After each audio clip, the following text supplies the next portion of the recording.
In today's Tactical Tuesday episode, I'm going to be covering the white option card, X-Antibody.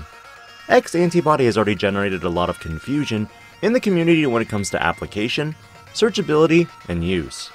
And this video aims to answer a lot of those questions that you may have. And if you enjoy these types of videos, do consider liking this video, subscribing to the channel, and hitting that notification bell for more future content. X-Antibody is a new option card that lets you place it under a Digimon as long as it does not have X-Antibody in the Digivolution sources. That being said, what was Bandai thinking when they made an option card called X-Antibody and have a set of Digimon have X-Antibody in its traits? There are quite a few things to clarify in this episode, so if X-Antibody is one of your go-to decks, check some of these rulings out. First up, Agumon and Gabumon X-Antibody.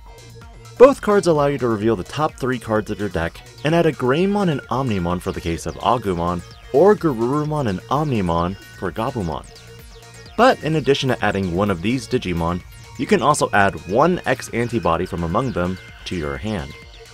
No, this isn't the Digimon with X-Antibody in its traits. This is strictly the white option card, X-Antibody. If the card had been worded a little differently as Digimon with X-Antibody in its traits, it'd be fair game too, but it's not. So be careful when you see a non-X-Antibody Digimon and the X-Antibody counterpart, or see an opponent attempting to add both. X-Antibody has a few other clarifying details that need to be talked about. Yes, while you have a Digimon in play, you may use this card without meeting its color requirements. In main, place it under one of your Digimon without X-Antibody in its Digivolution cards as its bottom Digivolution source. Easy, no problems there. Again, this is referring to the option card, not a Digimon with X-Antibody in its traits. You can't stack 2 X-Antibodies underneath one Digimon. Though to be fair, I initially read it as you can't put this under Digimon with X-Antibody in the traits and literally thought, okay, I have to put it under Metal Greymon Altruist mode, not the Metal Greymon X-Antibody. No!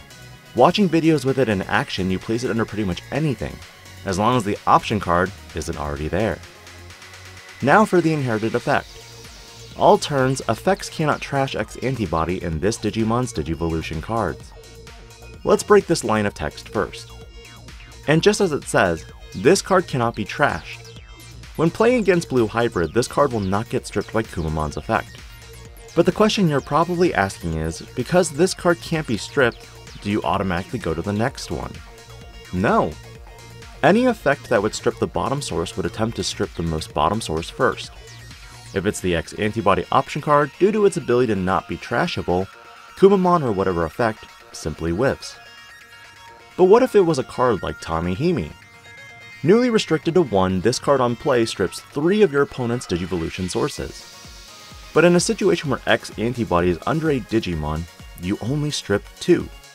Because X-Antibody prevents itself from being trashed, Tommy's first trash doesn't work, then the other 2 cards after X-Antibody would be trashed instead. Likewise, this card cannot be trashed for effects like Digiburst. Cards like Rise Greymon from BT4 allow you to Digiburst any 2 Digivolution sources to play a red or yellow Tamer card with a play cost of 4 or less without paying its memory cost. However, because you are trashing sources, X-Antibody would not be a viable target to use for Digiburst with. If you do, the effect simply whiffs because you don't meet all the conditions. Other cards that have been in discussion on Facebook groups is Mother D-Reaper. Mother is a viable target also for X-Antibody, but do keep in mind that using this card with this deck is merely to accelerate the 6 Digivolution sources for Gatekeeper. Reaper also calls for you to trash 7 or more Digivolution sources, and if you attempt to use the X-Antibody, it fails.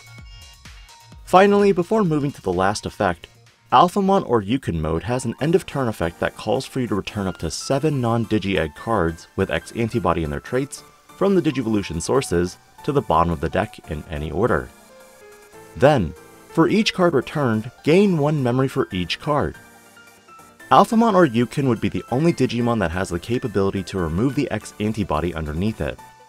Because, the effect here doesn't call for you to trash sources, instead, you're bottom decking cards with the X-Antibody trait. For popular use of this set, Omnimon X-Antibody has seen a resurgence in some decks as well. and is another Digimon whose opponent's turn effect will not let you trash this card if you use it to end an attack. Be mindful of your sources, especially if you have to prioritize protection from destruction or bounce versus attack negation. Now, while Agumon X-Antibody has a powerful when attacking effect, there are a few additional things to consider when using the option card X-Antibody.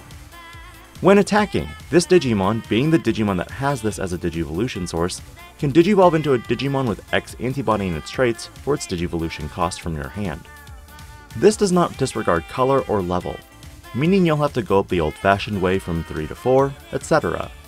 But you do get to climb from same level given you meet the proper special Digivolution condition, and that is the only time that you can ignore the color restriction. For example, say you attack with Metal Garurumon with X-Antibody as its Digivolution source. You have options to go into Agumon X-Antibody if you choose to, or you could go into Metal Garurumon X-Antibody instead.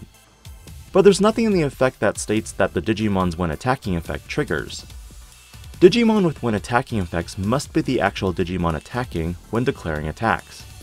So if you Digivolve into Agumon X-Antibody in our last example, this Digimon would not get its when attacking effect to pop a Digimon. Notice that all X-Antibody Digimon released in North America so far have no when attacking effects. Rather, they have when Digivolving or end of attack effects that are immediate. These are a few rules with X-Antibody that you should consider when making your plays, moving forward into the BT9 format. And again, I don't know what Bandai was thinking when they made a whole archetype X-Antibody, and then decided to call an option card X-Antibody. Let me know your thoughts in the comments below. This is Digi-Panda, logging out.